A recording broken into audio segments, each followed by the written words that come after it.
સરને કહું જરા આમાંથી પડી જાય બસ સર થોડું આમાંથી પડી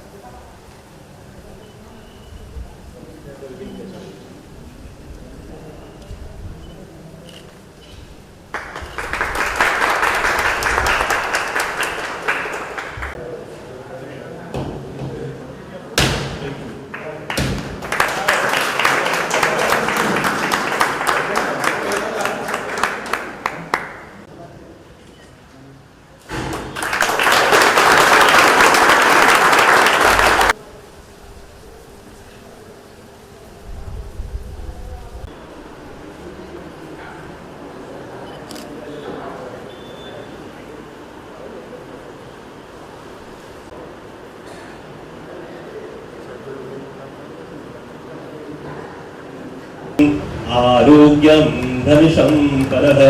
शत्रुबुद्धि विनाशाय दीपज्योति नमोस्तुते दीपज्योति परब्रह्म दीपज्योति। सर आपका आशीर्वाद के बगैर ये अशक्य था और आपके आशीर्वाद के साथ में उसके कारण जेटको की जो टेक्निकल टीम है वो पूरा उत्साह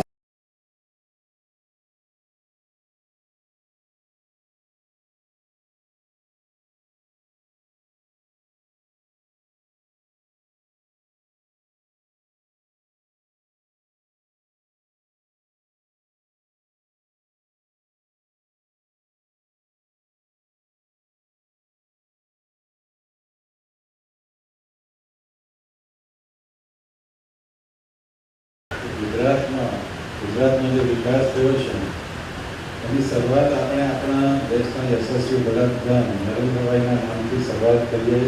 એ જ વધુ યોગ્ય જણાય એટલા માટે કે 2001ના કચ્છના ધરતીકંપ પછી જે રીતે ગુજરાત ટોટલી ગ્રસ્ત હતું, જાનહાનિ થઈ હતી અને ઠેર ઠેર વીજળી અને પાણી મળવાની શક્યતાને હતી ત્યારે એમણે ગુજરાતનું સુકાન સંભાળીને ગુજરાતના વિકાસમાં અનેકવિધ ફાળા આપ્યા અને જ્યારે લોકોએ એમને કીધું કે અમને સાંજે 6 વાગે જમતી વખતે વીજળી આપો અને એમણે લગભગ 2 જ વર્ષમાં સમગ્ર ગુજરાતમાં 24 કલાક ગ્રામ્ય વિસ્તારમાં વીજળી આપવાની શરૂઆત કરી. એટલે વીજળીના જે કંઈ પણ સુધારાઓ ગુજરાતમાં થયા છે એની પાછળ આપણા દેશના યશસ્વી વડાપ્રધાન નરેન્દ્રભાઈનો સિંહ ફાળો છે એમ ચોક્કસ કહી શકાય. આપણે જાણીએ છીએ કે ક્લાઇમેટ ચેન્જ, પર્યાવરણની જે પરિસ્થિતિ આવી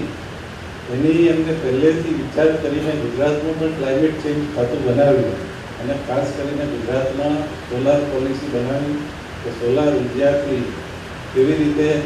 કાર્બન ઉત્સર્જન સિવાય વીજળી બનાવી શકાય અને એ માટે એમણે સોલાર પોલિસી જાહેર કરી અને આજે એના પરિણામે ગુજરાત પવન અને સોલાર ઉર્જાનો આખા દેશમાં પહેલાં થયો છે. આપણું ગુજરાત